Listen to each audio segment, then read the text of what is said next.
Good morning, students. Continuing to our video lecture series, now on our memory and programmable logic, we studied previously about the types of memory. These are RAM and ROM, and we studied specifiedly about RAM memory and its type, and now we come to the ROM memory. So ROM is the acronym for read only memory, and ROM is a type of primary memory. As the name suggests, its content can be read only but cannot write on it. So it is a non-volatile memory, and so that data is retained even when the power is switched off, and the data that is required to be stored inside ROM is written during manufacturing phase. It stored such programs that are essential for the booting process of the computer, so it generally can't be altered. So however, technologies are available to program these type of ROMs. So ROM, here is the block diagram of shown below. It consists k address inputs and n data outputs, and the number of words in a ROM is determined by the fact that address input lines are needed to specify 2 raised to k words. And here is the construction of ROM. A ROM operates like an array. ROM chips contain a grid of rows and column to turn on or off. It uses a diode to connect the lines if the value is 1, and if the value is 0, then these lines are not connected at all. Each element of the array corresponds to a one storage element in the memory chip, and each input of output of the decoder represent a memory address. Each OR gate must be considered as having 32 inputs, and a 2 raised to k by n ROM will have an internal k multiplied by 2 raised to k decoder and an OR gates. So here is the truth table for ROM memory. A programmable connection between two lines is logically equivalent to a switch that can be altered to either be closed or open. An intersection between two lines is sometimes called a cross point. So here is the truth table for it. These are the inputs and these are the outputs. So programming for ROM programming, basically the address input to the chip is employed to pick out a specific memory location, and the value read from the memory chip corresponds to the content of the selected element of the array. So here is the table. If 0, there is no connection, and if 1, there is connection. So when we are reading on this address 310110010 is permanent storage using fuse link. So here is the combinational circuit implementation of ROM. The internal operation of a ROM can be interpreted in two ways. First, a memory unit that contains a fixed pattern of stored words, and second, implements a combinational circuit. The figure may be considered as a combinational circuit with 8 outputs, each being a function of the 5 input variables. So here is a design example of ROM. In this,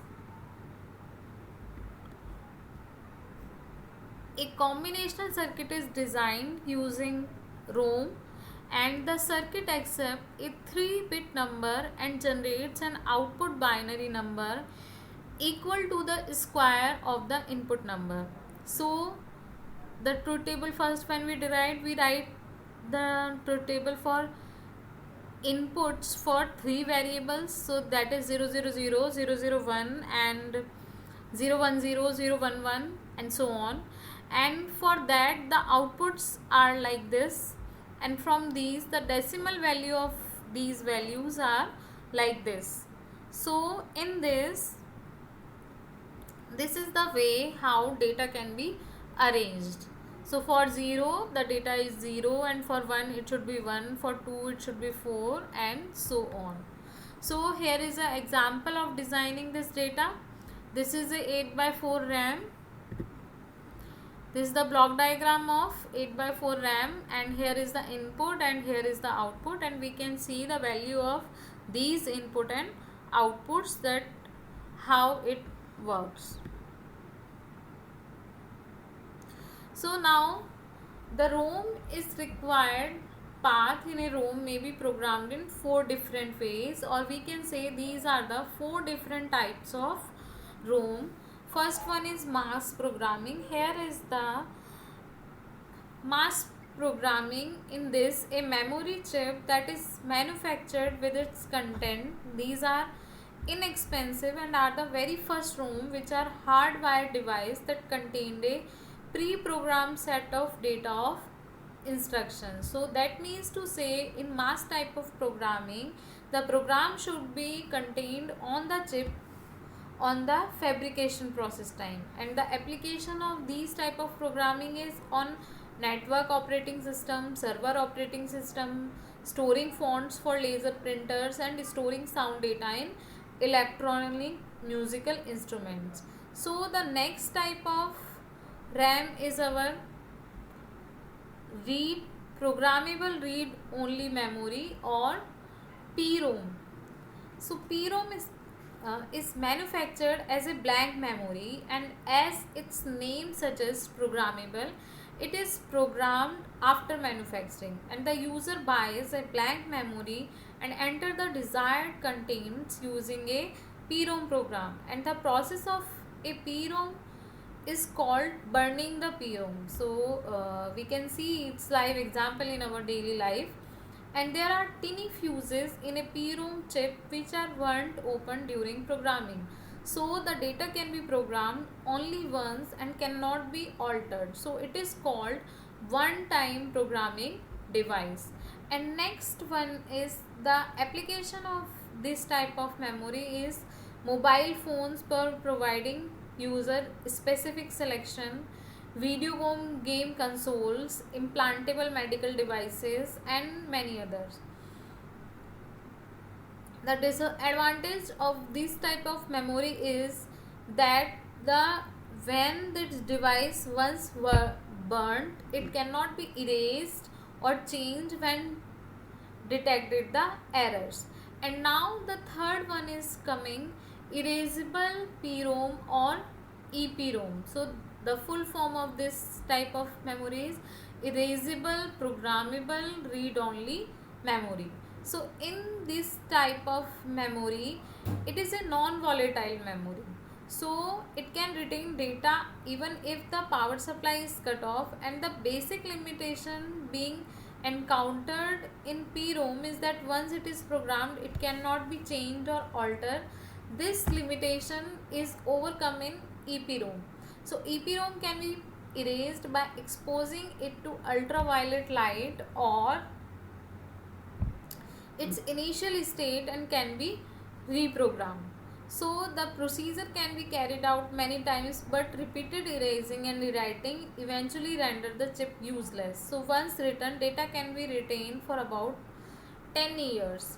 And now the advantage of these type of memory is that it is used for program development, for debugging, and for BIOS chip in computers. And the next type of memory is electrically erasable programmable read only memory. So it can erase with an electrical signal instead of ultraviolet light, and in this the erasing and programming of data takes 4 to 10 milliseconds, and any byte can be erased at a time instead of the entire chip, and the chip can be erased and reprogrammed for around 10,000 times, though the process is flexible but slow. So these are the types of ROM memory, and in next lecture series we are studying about the other types of memory. Till then, thank you.